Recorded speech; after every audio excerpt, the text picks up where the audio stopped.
কয়েকদিন আগেই আপনাদের সামনে তুলে ধরেছিলাম চাঞ্চল্যকর অভিযোগ। বালিগঞ্জ পার্কে একটি বর্ধিষ্ণু পরিবারে সেন পরিবারে স্ত্রী অদল বদলের অভিযোগ। ভাইদের মধ্যে স্ত্রী অদল বদল হতো, চাঞ্চল্যকর প্রমাণ পেল পুলিশ।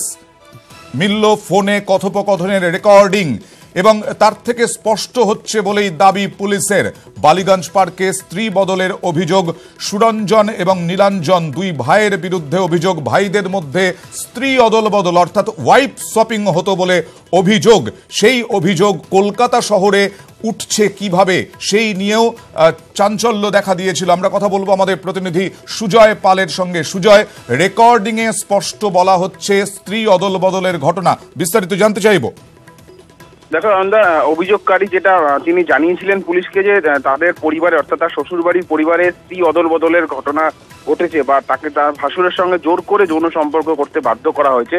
সেই ঘটনার বা সেই অভিযোগেরই প্রাথমিক সত্যতা মিলল। তার কারণ তার সপক্ষে পুলিশের যেটা দাবি বা সরকারি আইনজীবী যেটা আদালতে দাবি করেন যে তদন্তে একটি অডিও কল রেকর্ড অর্থাৎ মোবাইলে কল রেকর্ডিং পাওয়া গিয়েছে।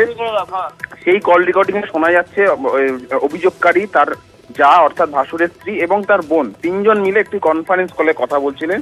সেই কনফারেন্স কলের মধ্যেই ওই অভিযোগকারী যা অর্থাৎ ভাসুরের স্ত্রী স্বীকার করেন যে তাদের পরিবারে এই রেওয়াজ রয়েছে অর্থাৎ স্ত্রী অদল বদলের রেওয়াজ রয়েছে এবং এই অভিযোগটি কিন্তু ওই অভিযোগকারী প্রধান অভিযোগ হিসেবে তুলে ধরেছিলেন এবং মূল অভিযোগ ছিল তার যে স্ত্রী অদল বদল এবং তাকে ধর্ষণ করে, তার ভাসুর ধর্ষণ করে।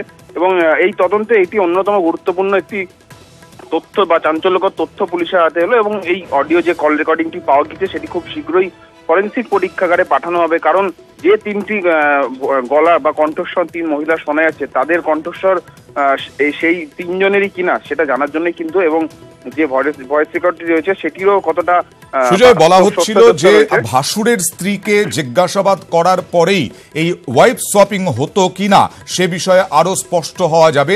পুলিশ ভাসুরের স্ত্রীকে জিজ্ঞাসাবাদের ব্যাপারে কতটা এগোতে পেরেছে? দেখো এখনো পর্যন্ত সেই প্রক্রিয়ার কাজ শুরু হয়েছে এখনো পর্যন্ত যেটা পুলিশ সূত্রে জানা গিয়েছে এবং আগামী 14 জানুয়ারি এই অভিযোগকারীর গোপন জবানবন্দি নেওয়া হবে আলিপুর আদালতে এবং সেই গোপন জবানবন্দির পরেই ভাসুরের স্ত্রীর সঙ্গে কথা বলবে পুলিশ বা তদন্তকারীরা এবং তারপরেই কিন্তু মূল অভিযোগের অন্য বিষয়গুলি উঠে আসবে বা মূল অভিযোগের যে বিষয়টি সেই বিষয়টি সামনে আসবে। তবে তার আগে এই কল রেকর্ডিং পুলিশের কাছে অন্যতম হাতিয়ার বলেই মনে করা হচ্ছে। ধন্যবাদ সুজয়। আমরা দেখে নেব অভিযোগকারীর আইনজীবী অনির্বাণ গুহ ঠাকুরতা ঠিক কি বলেছেন। যে ভিকটিমের বোন ভিকটিম এবং ওয়ান অফ দ্য অ্যাকিউজড তাদের মধ্যে একটা টেলিফোনিক কনভারসেশন ওনারা রেকর্ড করেন। তার মধ্যে এটা জানা যাচ্ছে যে এই যে ভিকটিমের ওয়াইফ, ভিকটিমের যিনি অ্যাকিউজড আছেন, ভিকটিমের বোন এবং ভিকটিমের সাথে যিনি কথা বলছিলেন তিনি স্বীকার করেছেন সেই টেলিফোনিক কনভারসেশনে যে এই যে সোয়াইপিংয়ের বিষয়টা সেটা কিন্তু স্বীকার করেছেন। ওয়ান অফ দ্য অ্যাকিউজড স্বীকার করেছেন, ওনার যা স্বীকার করেছেন। Supportive medical documents police collect করেছেন, তদন্তের সাথে আমরা বাকিটা বলতে পারছি না। তাতে কিন্তু প্রাইমা ফেসি এই ধরনের অফেন্স সেটা এস্টাবলিশড হয়েছে।